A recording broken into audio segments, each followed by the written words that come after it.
በዛሬው ቪዲዮአችን እንዴት ፎቶአችንንም ሆነ ቪዲዮአችንን ወደ 4K ኳሊቲ መቀየር እንደምንችል እናያለን። እስከ ቪዲዮ መጨረሻ ድረስ አብራችሁን ቆዩ። ቪዲዮአችንንም ሆነ ፎቶአችንን ወደ 4K ኳሊቲ ለመቀየር የሚያስፈልገን የካፕከት አፕሊኬሽን ብቻ ነው። የካፕከት አፕሊኬሽንን ከፕሌይ ስቶር ዳውንሎድ ማድረግ ብቻ ነው። በቀጥታ የካፕከት አፕሊኬሽናችንን እንከፍታለን። በምንከፍት ሰዓት እንደዚህ አይነት ዳሽቦርድ ያመጣልናል። እዚህ ጋር ኒው ቪዲዮ እና ኤዲት ፎቶ የሚል አለ። እኛ ቪዲዮአችንን ስለሆነ ወደ 4K ኳሊቲ መቀየር የምንፈልገው ኒው ቪዲዮ የምትለዋን ክሊክ እናደርጋለን።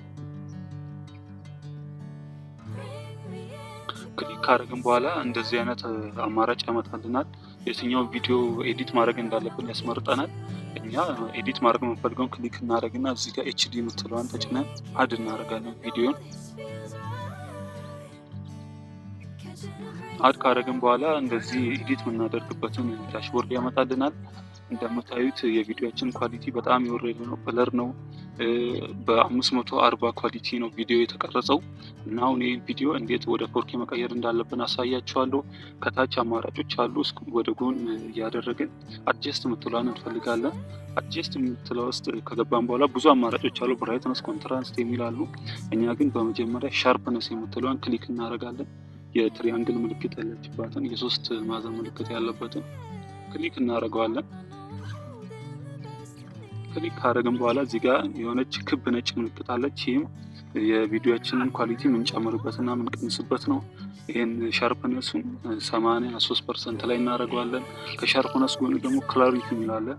ክላሪቲ የሚለውን ከ80 እስከ 83% እስከዛ ባለው ውስጥ ማድረግ እንችላለን። 82 ላይ እናደርገዋለን።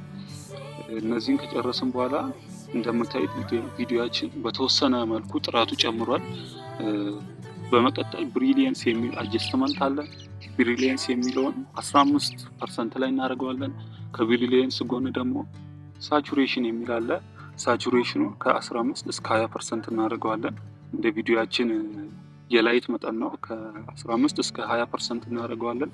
ከሱ በመቀጠል ደግሞ ኮንትራስት የሚል አለ ከሳቹሬሽን ጎን። ይህ በጣም ለቪዲዮአችን ወሳኝ ነገር ነው። የቪዲዮአችንን ኳሊቲ በእጥፍ የሚጨምርልንም የሚቀንስልንም የአጀስትመንት አይነት ነው። ይህንን ከ15 እስከ 20 ባለው ውስጥ እናደርገዋለን። ከ15 እስከ 20 ባለው ውስጥ እናደርገዋለን። ኮንትራስታችንን በጣም የቪዲዮአችንን ኳሊቲ የሚጨምርልን አጀስትመንት ነው። እንደምታዩት ቪዲዮአችን ከቀደሙ በእጥፍ ኳሊቲው ጨምሯል። ሌላ ነገር ሳንጨምር ምንም አይነት ፊልተር ሳንጨምር ብቻ እንዴት የቪዲዮአችን ኳሊቲ እንደጨመረ አያችሁ። ሌላ ደግሞ 8K የሚባል ኳሊቲዎች አሉና የምናስተካክላቸው ሃይላይት፣ ሻዶ የመሳሰሉ ነገሮች አሉ። እነሱ ስንጨምር ቪዲዮአችንን ፐርፌክት ይሆናል። በጣም ፐርፌክት ይሆናል ቪዲዮአችን። ከዛ በመቀጠል እዚህ ጋር ፊልተር ውስጥ እንገባለን። እንደምታዩት ቪዲዮአችን የቀደሙ ቪዲዮ ብለር ነው፣ በጣም አይታይም። ብላክ የሆነ ቪዲዮ ነው ያለው። ኤዲት ካደረግነው በኋላ ግን ምን ያህል ልዩነት እንዳለው ተመልከቱ። እና በዚህ መንገድ ቪዲዮአችን ወደ 4K ኳሊቲ መቀየር እንችላለን። በመቀጠል የፊልተር ውስጥ እንገባና ሰርች በተኗ ላይ 4K ብለን ሰርች እናደርጋለን።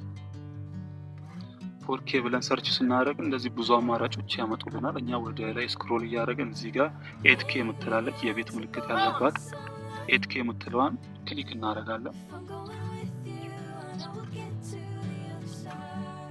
ክሊክ በምናደርግ ሰዓት እንደምታዩት ቪዲዮአችን ላይ የ8K ኳሊቲ ፊልተር ይጨምርልናል። እዚህ ጋር ፊልተሩን መጨመርም መቀነስም እንችላለን። እኔ ፊልተሩ ስለበዛ 20% ላይ አድርጌ ላሳያችሁ። ፊልተሩን ቀንሼ፣ ፊልተሩ ሲበዛ በጣም የቪዲዮአችንን ላይት ይጨምረዋል እና በምታዩት መንገድ የ8K ኳሊቲ ፊልተር ቪዲዮአችን ላይ አዳርጎታል።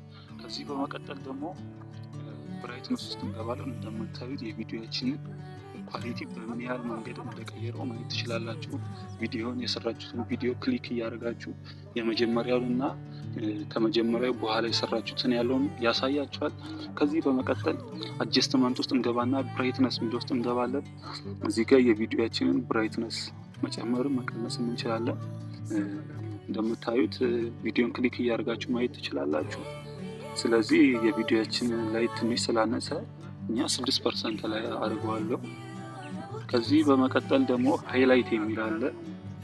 ወደ ጎን ስክሮል ስታደርጉ ሃይላይት የሚል ይመጣላችኋል። ሃይላይት የምትለውን ክሊክ ታደርጋላችሁ። ሃይላይታችሁን መጨመር መቀነስም ትችላላችሁ። እኔ ግን የቪዲዮ ሃይላይት ስለበዛ የቪዲዮን ሃይላይት ኔጌቲቭ 20 አድርጌ ያሳያችኋለሁ። ኔጌቲቭ 20 እናደርገዋለን። ከዛ በመቀጠል እዚህ ጋር ቴምፕሬቸር ምትል ነገር አለች። ቴምፕሬቸር ቪዲዮችን ላይ ብላክ ቪዲዮ ሲሆን ብቻ ነው የምንጨምረው። ግን አሁን ለዚህ ቪዲዮ ቴምፕሬቸር አያስፈልገውም። ራሱ ተፈጥሯዊ የሆነ ቴምፕሬቸር ስላለው ምንም አይነት ቴምፕሬቸር አያስፈልገውም። እንደምታዩት ቪዲዮችን የመጀመሪያው ቪዲዮ በጣም ብላክ ነው፣ ብለር ነው።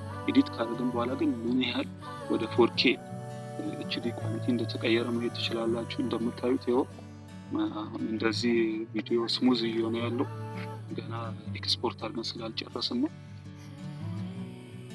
እንደምታዩት ምን ያህል ቪዲዮችን ከቅድሙ ወደ 4K ኳሊቲ እንደቀየረልን ማየት ትችላላችሁ። በሚገርም መልኩ የቪዲዮችን ጥራት ጨምሯል ማለት ነው። በዚህ መልኩ የቪዲዮችን ጥራት ወደ 4K ማሳደግ ትችላላችሁ። የቪዲዮ ብቻ አይደለም የፎቶ ጥራታችሁን ማሳደግ ትችላላችሁ። ከዛ በመቀጠል ኤክስፖርት የሚል ነገር አለ። ኤክስፖርት ከሚለው ጎን 540p የሚል አለ። እሱን ክሊክ ታደርጉና እንደምታዩት እዚህ ጋር 480 540 720 የሚሉ ነገሮች አሉ። እኛ ግን ቪዲዮችንን 1080p ላይ እናደርገውና ኤክስፖርት እናደርጋለን። በዚህ መልኩ ኤክስፖርት በማድረግ ቪዲዮችንን ዳውንሎድ ማድረግ እንችላለን። ኦልሬዲ እኔ ቪዲዮን ለእናንተ ለማሳየት ያህል ነው እንጂ ይህም ቪዲዮ ወደ 4K መቀየር አልፈለኩም። ያው ለእናንተ ለማሳየት ያህል ነው። ዳውንሎድ ባላደረገውን ችግር የለም። እናንተ ግን ኤክስፖርት ብላችሁ ዳውንሎድ ማድረግ ትችላላችሁ። በዚህ መልኩ ቪዲዮአችሁን ወደ 4K HD ኳሊቲ መቀየር ትችላላችሁ። ቪዲዮ ከተመቻችሁ ለቻናሉ አዲስ ከሆናችሁ ቻናላችንን ሰብስክራይብ በማድረግ ቤተሰብ ሁኑ። ቪዲዮአችንን ላይክ ኤንድ ሼር በማድረግ ለብዙ ሰው እንዲዳረስ አድርጉልን።